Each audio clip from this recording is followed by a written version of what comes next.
The wind in Dry Creek was a language all its own. It whispered through the cottonwoods, swept across the dusty roads, and curled beneath doorways like a stray animal seeking shelter. It carried the scent of old wood, tired horses, and the dry ache of things left unsaid. Ellen Wright had lived with that wind her whole life. It was the only thing that ever dared to touch her without asking who she was. Dry Creek didn't change. The same white steeple at the church, the same uneven pews, the same eyes watching behind lace curtains. People in town remembered everything, especially the things they never said aloud. And they never forgot that Ellen looked like she didn't belong. She was born to Reverend Abel Wright and his wife Clara, who had once come from somewhere far away and quiet. Her mother had fire in her heart and earth in her smile. But Clara died young, and with her, all softness in their home vanished.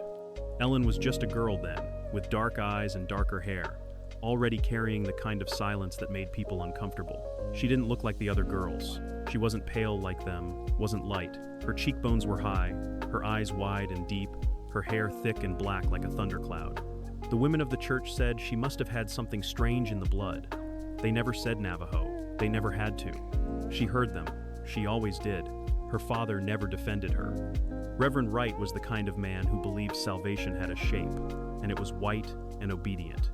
He preached about redemption every Sunday and came home every night without a word for her. To him, Ellen was a blemish, a mistake to be corrected or hidden. She sang to herself sometimes, in the kitchen or out near the edge of the woods, hymns her mother used to hum while hanging clothes. That was the only time Ellen felt close to love, and the only time her father looked at her with anything other than disappointment. At 34, she had long since stopped expecting kindness. She lived in a small room at the back of the parsonage, sewing clothes for the town's children and baking bread for her father's sermons. No one asked her to come to gatherings. No one called her by name unless it was to give her a task. She moved through Dry Creek like a shadow people pretended not to notice, too dark to be one of them, too quiet to be dangerous. And yet she stayed, not because of hope, but because she had nowhere else to go. Then came the letter. It was delivered by a rider from the south, a dusty man with cracked lips and a leather pouch marked by a sun carved into its face. Inside the pouch was a letter bearing the mark of the Navajo Council. The words were formal, measured. The tribes had agreed to a peace treaty with the territory of Dry Creek. Land would be respected, trade would be renewed. But one symbol of trust remained. A woman from the town was to be given in marriage to a respected Navajo craftsman, a man named Samuel. The council was hesitant. The townsfolk were more so. Talks stretched late into the evening. Ellen heard them from the edge of the church, voices rising, then falling again like waves hitting dry sand. They needed someone who wasn't valuable enough to lose, but acceptable enough to offer. And Reverend Wright, after a pause too long to be painful, said her name. That night at dinner, he didn't look at her. He ate his stew in silence, eyes on the wooden table between them. They need someone, he said, as if it were weather they couldn't control. It's been decided. She put her spoon down gently. You decided. His jaw tightened, but he didn't argue. It's for the good of the town. And what about me? You were never meant to fade away here, Ellen. She said nothing, but inside her chest, something folded in on itself like a dry leaf. 2 days later, the town gathered on the ridge where the trail met the southern desert. The air was cool, the sun low in the sky. Ellen wore a dress she had sewn herself plain, beige, with small embroidery at the cuffs. Her only adornment was a faded ribbon tied around her wrist, a remnant of her mother's shawl. She walked alone, no escort, no family hand to hold. The townspeople stood in awkward silence. Some watched with pity, others with relief. After all, it wasn't one of the pretty girls who was being sent, just Ellen. And then she saw him. Samuel stood near a painted horse, tall, broad-shouldered, wrapped in a faded blanket and still as stone. His hair was bound at the nape of his neck, his face unreadable. When their eyes met, she felt something strange. Not fear, not judgment, just quiet. Like he saw her and didn't flinch. He stepped forward. He didn't bow, didn't smile. He just held out his hand, palm open, waiting. Reverend Wright nodded behind her. A formality, a benediction of transaction. Ellen looked at Samuel's hand. Then she looked at her father, whose face remained carved from dust and salt, and she took the stranger's hand. His fingers were warm, calloused, real. They turned, walked south, and the wind lifted behind them. No one waved goodbye. The trail south unraveled like a ribbon of rust through the hills. Ellen rode behind Samuel, her hands clenched tight around the saddle horn, the wind tugging at her dress. The land changed slowly at firstless trees, more dust. Then came the canyons, towering walls of red rock casting long shadows over the narrow path. The silence stretched with the miles. Samuel said nothing. He didn't glance back to check on her, didn't offer a word of comfort or command. But at every stop, he handed her water first. When they built a fire, he gathered twice the wood she could have used. At night, he gave her the blanket and kept only his coat. No words, just acts. The silence wasn't cold, it wasn't harsh, it simply was. Like stone, like time, like breath. On the second night, they camped beneath a ledge overlooking the plains. Stars pricked the sky like tiny flares of memory. Ellen sat near the fire, wrapped in the woolen blanket he'd given her, watching him move. Samuel crouched by a log, carving a strip of wood with a bone-handled knife. The sound soft, steady was the only noise besides the wind. She wanted to ask questions. Who are you? Why me? Why this life? But her throat locked. The words felt like they would shatter something fragile between them. Instead, she said nothing. When she shivered, he noticed. He didn't speak. He just reached for his saddlebag, pulled out a second poncho, and laid it beside her without comment. Then he returned to his carving, as if he hadn't done a thing at all. In the morning, he packed camp quickly.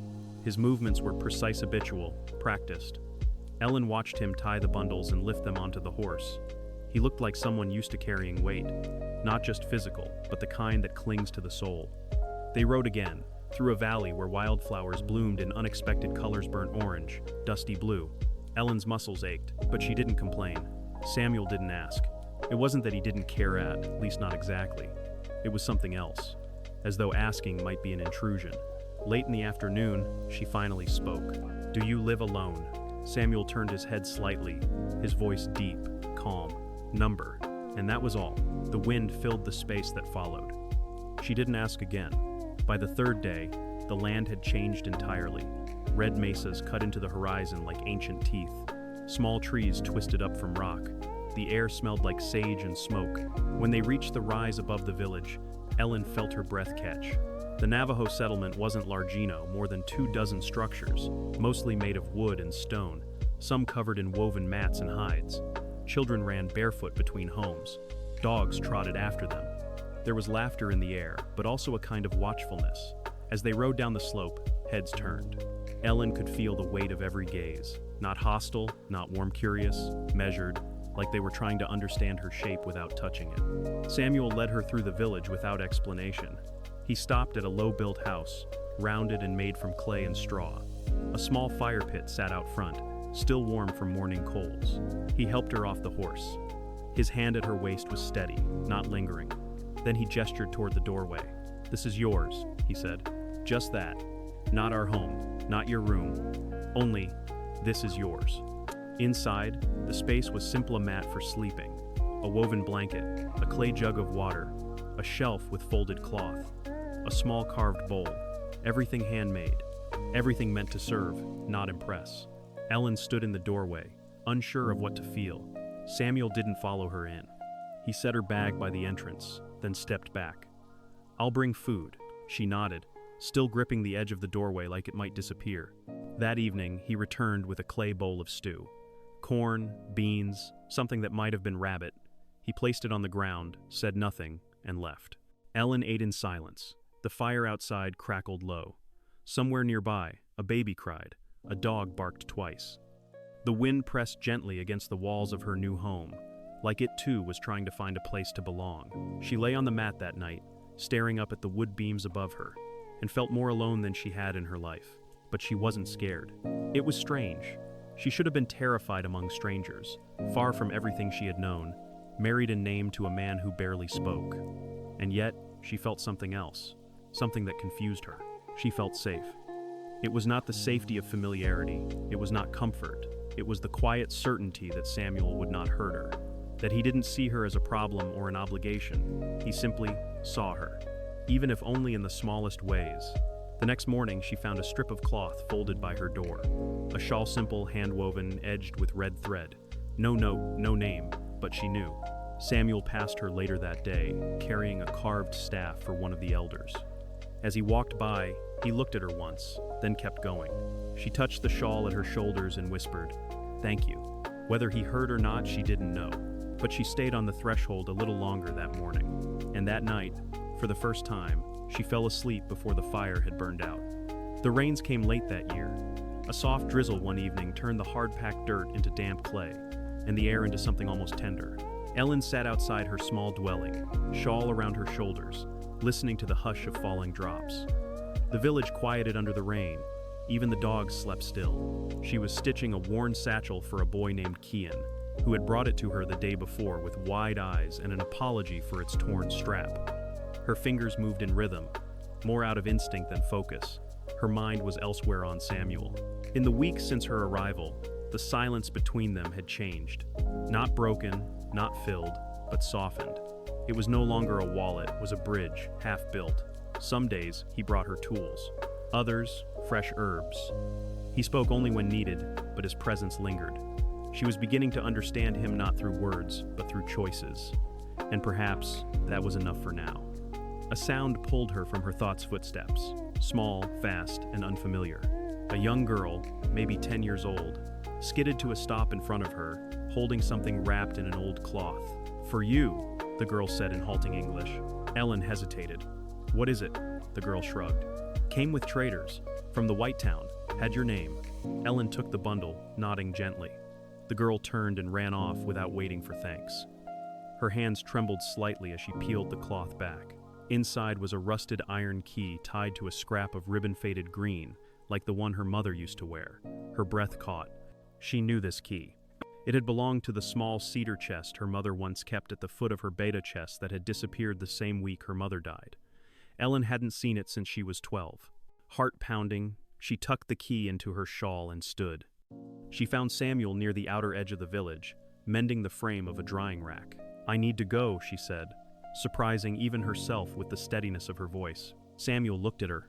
"Go where?" "To where you keep the trade goods, the old things. Is there a storage place?" He studied her for a moment, then nodded. "I'll show you." They walked without speaking, past rows of drying herbs, sleeping goats, and empty cook fires. He led her to a small stone house near the edge of the bluff used, mostly for trade overflow, she guessed. Inside, the air was thick with old wood, tanned hides, dust. It smelled like time. Samuel pushed open the door and stepped aside. She walked in slowly, scanning shelves lined with blankets, pottery, cracked tool sand there.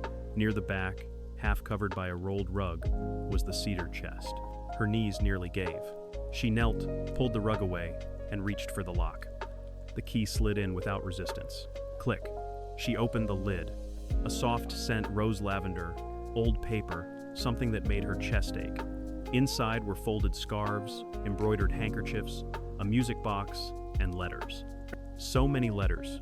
At the bottom was a journal, wrapped in yellowing linen. Her mother's handwriting on the first page made her heart twist. Clara Wright. Ellen sat on the floor and opened the journal with trembling hands. The first pages were filled with small notes recipes, bits of poetry, verses from the Bible written in the margins. Then came longer entries. One caught her eye. "I met him near the river. He wasn't like the others. He listened. He asked my name with gentleness. I told him even though I shouldn't have." Ellen turned the pages faster, her pulse rising. Atsa, that was his name. His hands were always warm. His eyes, God, those eyes, like fire and earth and sorrow all mixed together. "We ran away for 7 days. I would have stayed forever. But they found us. They dragged me home, said the shame could be hidden. I was to marry Abel. It was arranged by then, anyway." Ellen's breath caught. "They said no one could know, not ever. But when you were born your skin, your eyes I knew. I told Abel you were his. He never forgave me." "Not really." She stopped reading. The air in the room shifted, like the wind had pulled something free. She wasn't Abel Wright's daughter. She was Atsa's child. Half of her suddenly made sense. The eyes, the skin, the silence from her father. The way the townspeople always looked through her like she was a crack in a window pane. Her entire life, she had been a question no one wanted to answer. The journal fell from her lap. She pressed her hands against her mouth, sobs rising from a place so deep it felt like the earth itself was weeping through her. Samuel stood at the doorway, unmoving. She looked at him through blurred eyes. "Did you know?" He shook his head slowly. Only stories, no names. But you suspected. His silence was answer enough. Ellen stood, clutching the journal, tears streaking down her face. I'm not who I thought I was, she whispered. I never was. He stepped closer, carefully, like she was something breakable. You're not less. No, she said bitterly. I'm just not right. And that's why he never loved me. Samuel said nothing. He didn't offer pity. Instead, he picked up the journal gently and handed it back to her. You choose what to do with it now. She stared at the book, the weight of generations pressed into its spine. Then, softly, she said, I want to go home. He nodded. I'll go with you. And somehow, those 4 words felt like the beginning of everything. The trail back to Dry Creek felt longer than she remembered. Dust kicked up behind their horses, rising like old ghosts. Ellen rode in silence, the journal heavy in her bag, heavier still in her thoughts. Samuel rode ahead, steady as ever, speaking only when the terrain shifted or the horses grew restless. She hadn't asked him to come. He simply said he would, and she hadn't stopped him. It was nearing dusk when the church steeple came into view, a crooked finger pointing toward a sky that had never once felt like home. Dry Creek had not changed. People still gathered on porches, eyes narrowed, voices tucked into their collars. The children stared. The adults pretended not to. The only difference was Ellen. She no longer felt invisible. She felt seen to, seen, and that truth weighed differently now. They dismounted in front of the parsonage. The wooden steps creaked under her boots, each one an echo of the life she'd left behind. Reverend Wright answered the door, with a scowl carved into his face. Time had not softened him. His eyes flicked past her to Samuel, then back again. What is this? He asked. Ellen stepped forward. I came for answers. I found them. He didn't move. Didn't invite her in. But he didn't close the door either. She reached into her bag, pulled out the journal, and held it up. Mother wrote it all down. M. His jaw tightened. I read about Atsa, about how you married her out of duty, how you raised me out of shame. Silence hung between them, taut and breathless. You lied to me my whole life, she said. I protected you, he replied, voice low. From what? Her voice rose. From who I am? Reverend Wright exhaled through his nose. You don't understand what it was like. A child like you, in a town like this. I lived it, she cut in. I understand exactly. Behind her, Samuel remained still, arms crossed, eyes watching everything but not interfering. He wasn't there to fight her battles. He was there in case she fell. I'm not here for your blessing, Ellen continued, or your forgiveness. I came to let you know I know, and I'm leaving this name behind. Wright's eyes narrowed. You have no right to abandon your name. I'm not abandoning it, she said. It was never mine. With that, she turned. The door remained open behind her, swinging gently in the wind like a mouth that had lost its words.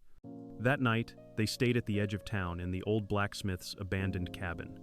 Samuel lit a fire while Ellen sat on the steps outside, journal in hand. She read passages aloud, not to him, but to the dusk. Stories of her mother's laughter, her longing, her love. Stories she'd never been told because someone decided they were too inconvenient. When she finished reading, she let the book rest on her lap. You knew before I did, she said. Samuel didn't look up from the fire. I wondered. And why didn't you say anything? His fingers worked the tinder with calm precision. It wasn't my truth to give. That answer settled something inside her. Not everything, but enough. She looked at him then. Why did you come with me? He poked at the fire, the embers reflecting in his eyes. Because I needed to see the place that made you feel unworthy. Her throat tightened. And? He finally met her gaze. It has nothing to do with you. The words struck her like flint against stone. No spark, just warmth. They returned to the village days later, with little said between them, but much shared in glances. The elders asked no questions. The people only nodded, and life resumedly different. Ellen walked slower now, not out of weariness, but purpose. She found herself lingering near the weavers, watching their fingers dance.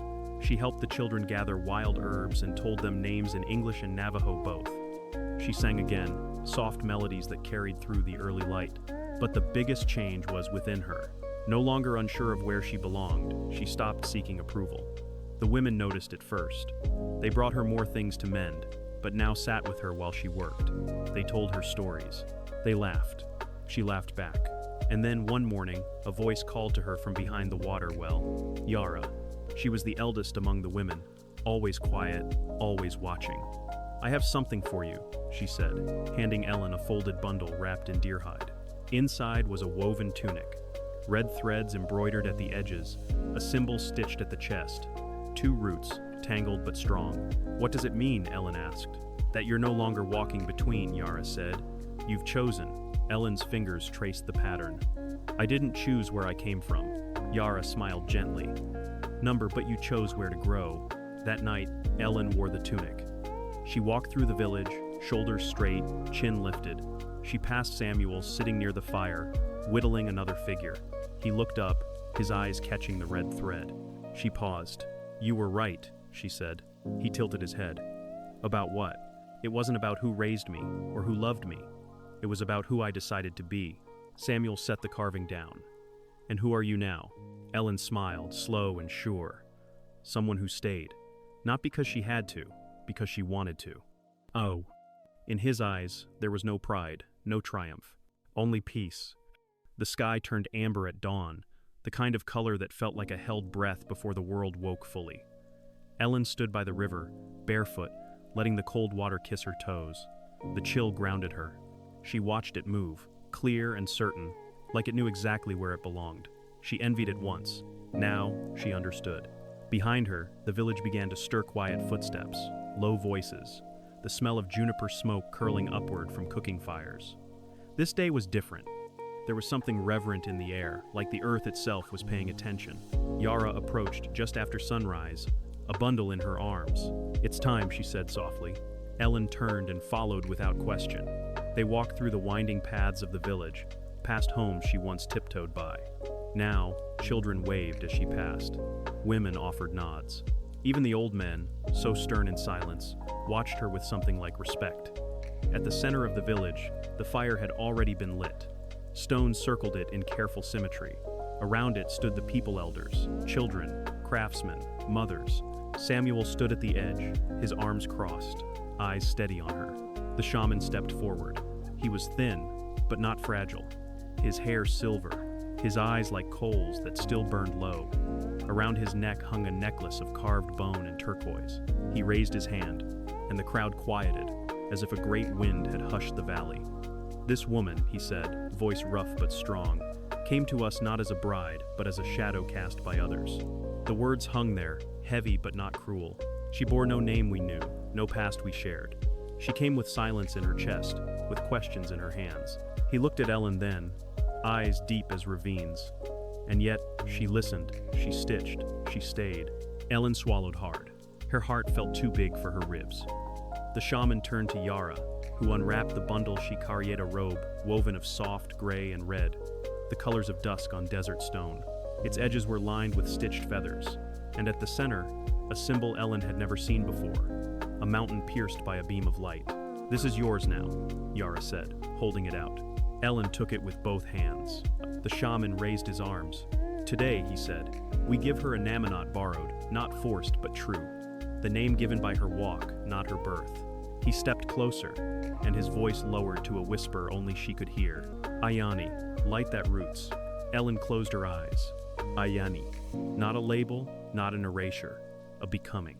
She felt the people begin to chant softly, just a hum, really, like the sound of wind through pine. She turned slowly to face them, robe draped over her shoulders, her eyes wide but clear. No one clapped, no one cheered, but there was power in that stillness. Samuel approached. He didn't speak, just took her hand. Not because he was told to, because he wanted to. That night, the stars were sharp and full. Ellen and Ayana sat beside him on a flat stone outside the village. The fire cracked behind them.